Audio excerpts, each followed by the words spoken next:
नमस्कार प्यारे दोस्तों, कैसे हो आप सभी। उम्मीद करती हूँ कि बहुत अच्छे होंगे और अच्छे से मन लगा के पढ़ाई कर रहे होंगे।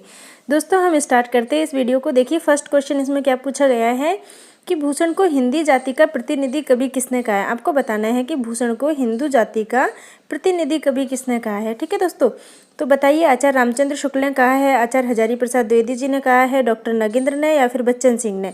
तो इसका जो सही उत्तर है वो है आचार्य रामचंद्र शुक्ल। ठीक है दोस्तों, आचार्य रामचंद्र शुक्ल ने भूषण को हिंदी जाति का प्रतिनिधि कवि कहा है। देव ने भावविलास किसके लिए लिखा। आपको बताना है कि देव कवि है, उसने भाव के लिए लिखा है। ठीक है, तो बताइए भाव सिंह के लिए, भवानी सिंह के लिए, आजम शाह के लिए या भोगीलाल के लिए। तो दोस्तों देव कवि है, इन्होंने भावविलास लिखा है आजम शाह के लिए। ठीक है, देवकृत सुजान विनोद की विषय वस्तु क्या है। दोस्तों आपको बताना है कि देव की कृति है सुजान विनोद, इसकी विषय वस्तु है ये क्या है। ठीक है, तो दोस्तों बताइए श्रृंगार रस है, आध्यात्म है, कृष्ण चरित्र है या ऋतु वर्णन है। तो ऋतु वर्णन इसका बिल्कुल सही उत्तर है। यहाँ पे देव की जो कृति है सुजान विनोद, इसका विषय है ऋतु वर्णन। ठीक है, जसवंत सिंह कृत भाषा भूषण का विषय क्या है। दोस्तों जसवंत सिंह है, इसका विषय क्या है। तो बताइए अलंकार है, छंद है, रस है, प्रकृति वर्णन है। तो दोस्तों अलंकार है इसका विषय। ठीक है, आचार्य रामचंद्र शुक्ल ने किस रीतिकालीन कवि को प्रलग्न व प्रतिभा संपन्न माना है, ये बताना है दोस्तों आपको। तो बताइए कौन सा सही है इसमें, भूषण, बिहारी, देव, भिखारीदास। तो दोस्तों मैं आपको बता दूं कि देव कवि है, इसको आचार्य रामचंद्र शुक्ल जी ने रीतिकाल के कवियों में सबसे ज़्यादा प्रतिभा संपन्न माना है। ठीक है दोस्तों, सुजान चरित्र के रचनाकार कौन है। दोस्तों हम पहले भी इसको पढ़ चुके हैं, काफ़ी इंपॉर्टेंट क्वेश्चन है ये। तो सुजान चरित्र के रचनाकार है वो है सूदन। ठीक है, रस सारांश के रचनाकार कौन है। दोस्तों इसको भी हम पढ़ चुके हैं, कल मैंने आपको बताया, असंगत वाले क्वेश्चन में आया था, तो मैंने आपको उसको समझाते टाइम बताया था कि इसके जो रचनाकार है वो भिखारी दास है। ठीक है, किसने कहा कि आगे के सुकवि रिझई तो कविता बने, नहीं तो राधिका कानई सुमरई को बहानो है। देखिए दोस्तों ये पंक्ति किसने कही है कि आगे के कवि सुकवि रिझे तो कविता, न तो राधिका कानई सुमरे को बहानो है। मतलब आगे जो कवि आएंगे वो अगर मेरी कविता से रीझते हैं तो ये मेरी कविता मानी जाएगी, वरना ये राधिका के जो काना है उनको सुमरने का एक बहाना है। कितनी अच्छी बात ये कही गई है दोस्तों भिखारी दास के द्वारा। ठीक है, आप इसको याद रखना।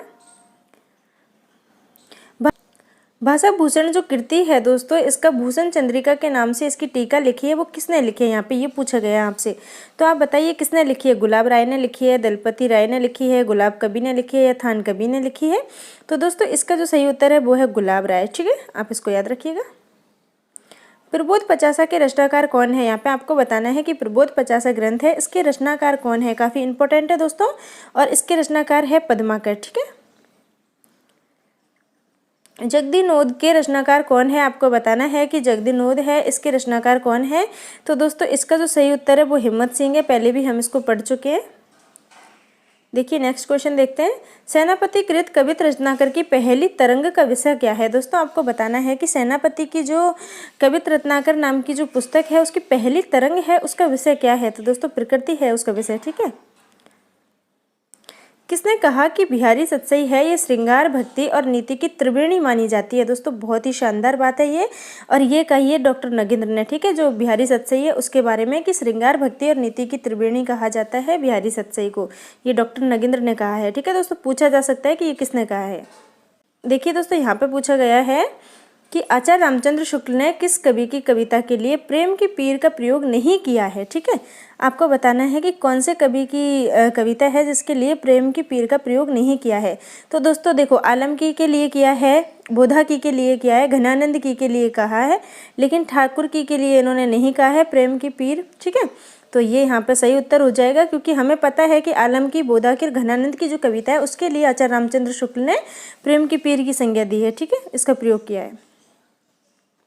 विश्वनाथ प्रसाद मिश्र ने रीतिकाल के कवियों को कितने वर्गों में रखा है। तो दोस्तों ये बहुत इंपॉर्टेंट क्वेश्चन है, इन्होंने रखा है 3 वर्गों में, और पहले हम पढ़ चुके हैं कि आचार्य रामचंद्र शुक्ल ने रीतिकालीन कवियों को कितने वर्गों में रखा है। आपको याद होगा तो आप मुझे कमेंट करके बताना कि आचार्य रामचंद्र शुक्ल जी ने रीतिकालीन कवियों को कितने वर्गों में विभाजित किया है। मैं आपको पढ़ा चुकी हूँ पहले, इससे पहले का ही वीडियो है, मतलब आज का नहीं, आज से पहले का, उसमें मैंने आपको बताया कि आचार्य रामचंद्र शुक्ल ने कितने वर्गों में रखा है। यहाँ पे क्वेश्चन है विश्वनाथ प्रसाद मिश्र ने कितने वर्गों में रखा है, तो 3 वर्गों में रखा है। ठीक है दोस्तों, किसने कहा कि बिहारी के दोहे रस के छोटे छोटे छींटे हैं। देखिए दोस्तों कितनी शानदार बात कही है कि बिहारी के दोहे हैं वो रस के छोटे छोटे छींटे हैं।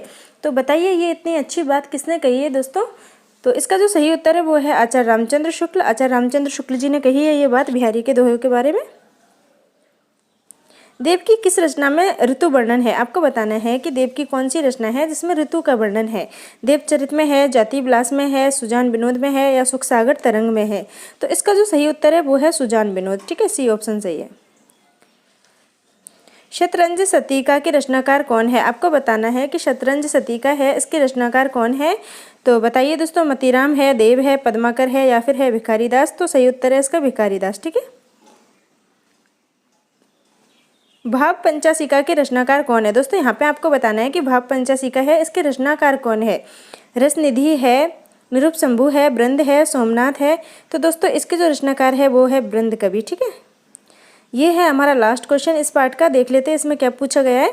किसने कहा कि बिहारी का प्रेम क्रीडात्मक है तो देवगात्मक।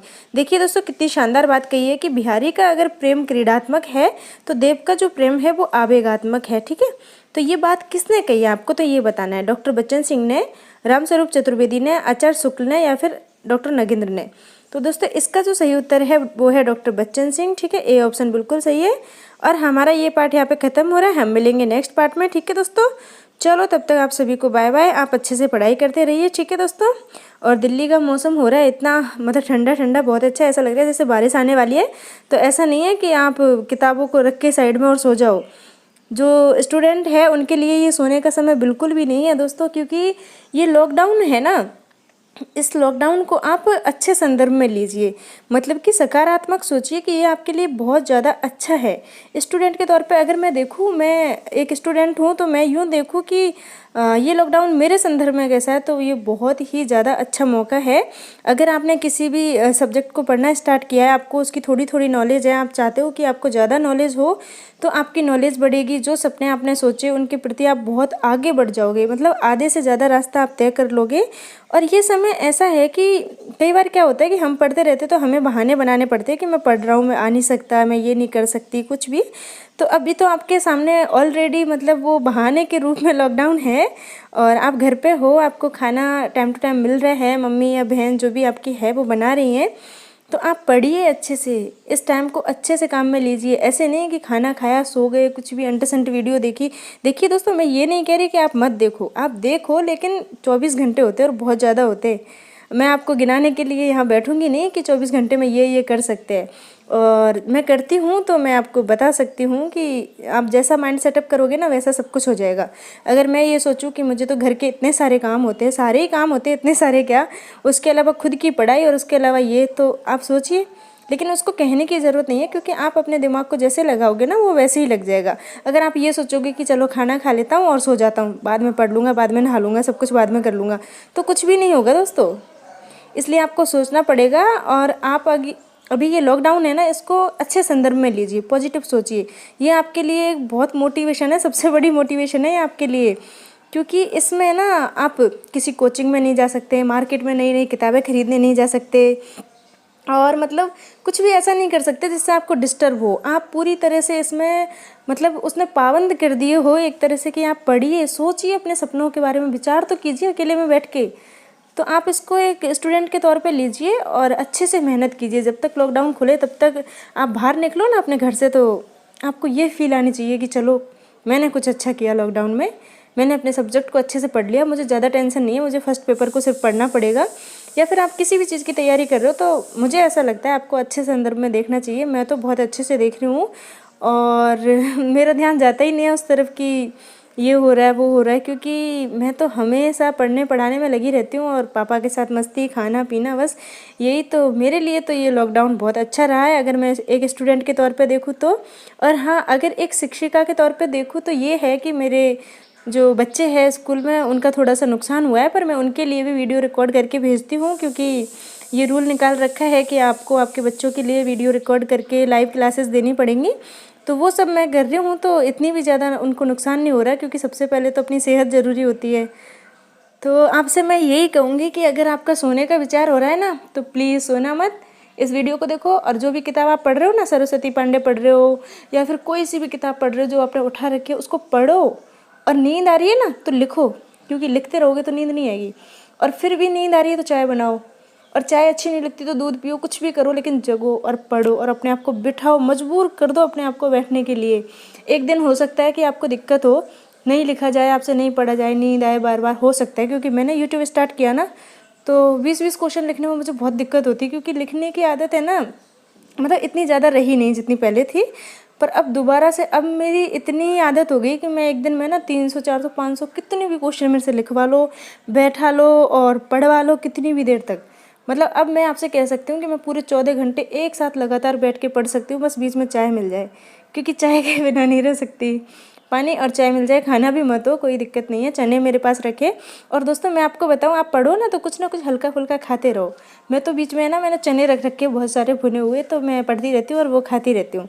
मुझे बहुत अच्छा लगता है उनको खाना। ऐसा नहीं है कि मज़े के लिए खाती हूँ, लेकिन मुँह चलता रहता है तो नींद नहीं आती, और ये अच्छा तरीका है। पापा मेरे ख़त्म नहीं होते ना, उससे पहले मेरे लिए ला के रख देते हैं। आप पढ़ाई करोगे ना दोस्तों तो हर कोई आपका साथ देगा। मेरे पापा है ना बहुत खड़ूस है, बहुत ज़्यादा, लेकिन अभी मैं पढ़ती हूँ ना, मतलब अभी नहीं, जब से मैं उनके साथ रहने लगी हूँ। पहले हम बात भी नहीं करते अपने पापा से, इतना डर लगता है कि यार इनके सामने, मतलब उनकी तरफ देखने की हिम्मत तक नहीं होती, बात करना तो बहुत दूर की बात। तो जब मैं उनके साथ रहने लगी हूँ, उनको जानने लगी हूँ, वो मुझे भी जानने लगे, तो इतना अच्छा लगता है कि यार, और मैं पढ़ती हूँ ना अच्छे से तो वो देखते हैं कि मेरी बेटी तो अच्छे से पढ़ाई करती है, तो उनको बहुत अच्छा लगता है। आगे से आगे सारी चीज़ें रख देते हैं। कई बार तो मुझे बहुत अच्छे पढ़ाते हैं, अच्छी अच्छी कहानी सुनाते हैं। खाना बनाती रहती हूँ तो आधी कहानी, हिंदी की जो कहानी है ना दोस्तों, आधी से ज़्यादा तो पापा ने मुझे सुना रखी है, क्योंकि उनका भी टाइम पास हो जाता है और मुझे भी मदद हो जाती है। तो आप ऐसे रहिए तो आपकी सब, हर कोई मदद करेगा। आपको लगता होगा कि माँ सपोर्ट नहीं करती, पापा नहीं करते, लेकिन जब आप अपने आप की मदद करोगे ना तो सारी दुनिया आपकी मदद करेगी, मैं ये कहूँगी। चलो अब ज़्यादा बात नहीं करूँगी, ठीक है, आप पढ़िए, है ना, और सोना मत बिल्कुल भी, क्योंकि मेरे सोने का मन हो रहा है लेकिन मैं सोऊंगी नहीं। दिल्ली में ऐसा लग रहा है जैसे बारिश आने वाली है, लेकिन मैं अपने आप को सोने नहीं दूंगी। चाय बना लाऊंगी, कुछ भी करूँगी, लेकिन सोऊंगी नहीं। देखना बीच बीच में आपके कमेंट का रिप्लाई देती रहूँगी, जिससे आपको पता चल जाएगा कि मैं सो नहीं रही। ठीक है दोस्तों, चलो बाय बाय।